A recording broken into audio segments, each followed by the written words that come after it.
we've deprecated Salesforce and Workday. That was strange. Yeah. How can a company that big deprecate those two systems of record? How is that even? How is it possible? I think it means they're writing their own, right? Well, I'll tell you how it's possible. And so this is like this next crazy thing that's been happening. We've been doing a version of this to go after some other sources of software. We haven't had the balls, to be honest, to go after Salesforce or Workday. But here's how they do it.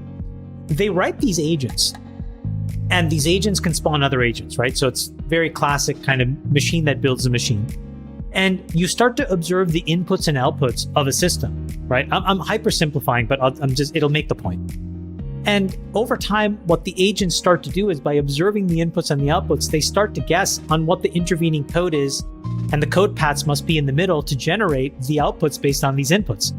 And so over time, what happens is you develop a digital twin, and then you run that against that counterfactual, against Workday or Salesforce. And then at some point, you're like, it's the same. And then you just turn it off, and you're saving yourself tens or hundreds of millions of dollars. So it's a version of what Klarna did. It takes an enormous amount of technical strength to do it. It also takes tremendous, I think, executive courage and leadership, because I think that's a very difficult decision to embark on. But if you're an engineer, that must be an unbelievably exciting technical challenge to be a part of. But that's the basic premise of what they were able to do. Hopefully they share more, and maybe they even open source what they did, because I think it would just be an amazing thing for all of us to look at.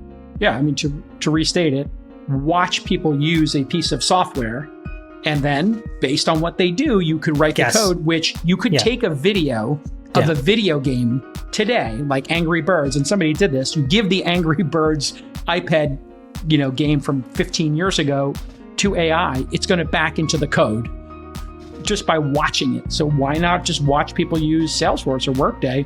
And those are very expensive.